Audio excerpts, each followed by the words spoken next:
Deutéronome, chapitre 33. Voici la bénédiction par laquelle Moïse, homme de Dieu, bénit les enfants d'Israël avant sa mort. Il dit, « L'Éternel est venu du Sinaï, il s'est levé sur eux de Séhir, il a resplendi de la montagne de Paran, et il est sorti du milieu des saintes myriades. Il leur a de sa droite envoyé le feu de la loi. Oui, il aime les peuples. Tous ses saints sont dans ta main. Ils se sont tenus à tes pieds, ils ont reçu tes paroles. Moïse nous a donné la loi, héritage de l'assemblée de Jacob. Il était roi en Israël, quand s'assemblaient les chefs du peuple et les tribus d'Israël. Que Ruben vive et qu'il ne meure point, et que ses hommes soient nombreux. Voici sur Juda ce qu'il dit. Écoute, ô Éternel, la voix de Juda, et ramène-le vers son peuple. Que ses mains soient puissantes, et que tu lui sois en aide contre ses ennemis. Sur Lévi il dit, les Tumim et les Urim ont été confiés à l'homme saint, que tu as tenté à Massa, et avec qui tu as contesté aux eaux de Mériba. Lévi dit de son père et de sa mère, je ne les ai point vus. Il ne distingue point ses frères, il ne connaît point ses enfants, car ils observent ta parole, et ils gardent ton alliance. Ils enseignent tes ordonnances à Jacob, et ta loi à Israël. Ils mettent l'encens sous tes narines, et l'holocauste sur ton autel.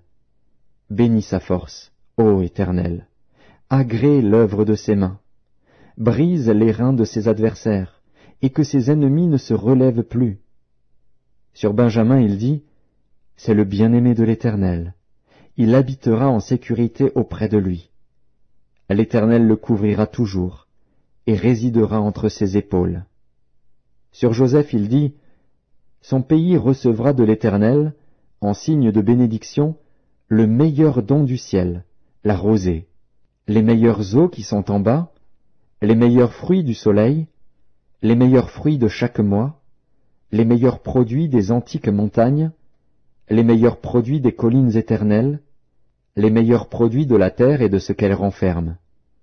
Que la grâce de celui qui apparut dans le buisson vienne sur la tête de Joseph, sur le sommet de la tête du prince de ses frères. De son taureau premier-né il a la majesté. Ses cornes sont les cornes du buffle. Avec elles il frappera tous les peuples, jusqu'aux extrémités de la terre. Elles sont les myriades d'Éphraïm, elles sont les milliers de Manassé. Sur Zabulon il dit, réjouis-toi, Zabulon, dans tes courses, et toi, Issachar, dans tes tentes. Ils appelleront les peuples sur la montagne. Là, ils offriront des sacrifices de justice, car ils suceront l'abondance de la mer, et les trésors cachés dans le sable. Sur Gad il dit, béni soit celui qui met Gad au large. Gad repose comme une lionne, il déchire le bras et la tête. Il a choisi les prémices du pays, car là est caché l'héritage du législateur. Il a marché en tête du peuple, il a exécuté la justice de l'Éternel et ses ordonnances envers Israël. Sur Dan, il dit, Dan est un jeune lion, qui s'élance de Basan. Sur Nephtali, il dit, Nephtali, rassasié de faveur et comblé des bénédictions de l'Éternel, prend possession de l'Occident et du Midi. Sur Azer, il dit, béni soit Azer entre les enfants d'Israël, qu'il soit agréable à ses frères, et qu'il plonge son pied dans l'huile.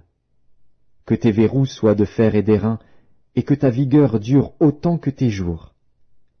Nul n'est semblable au Dieu d'Israël, il est porté sur les cieux pour venir à ton aide, il est avec majesté porté sur les nuées. Le Dieu d'éternité est un refuge, et sous ses bras éternels est une retraite. Devant toi il a chassé l'ennemi, et il a dit, extermine. Israël est en sécurité dans sa demeure, la source de Jacob est à part dans un pays de blé et de moût, et son ciel distille la rosée. Que tu es heureux, Israël! Qui est comme toi, un peuple sauvé par l'Éternel, le bouclier de ton secours et l'épée de ta gloire? Tes ennemis feront défaut devant toi, et tu fouleras leurs lieux élevés.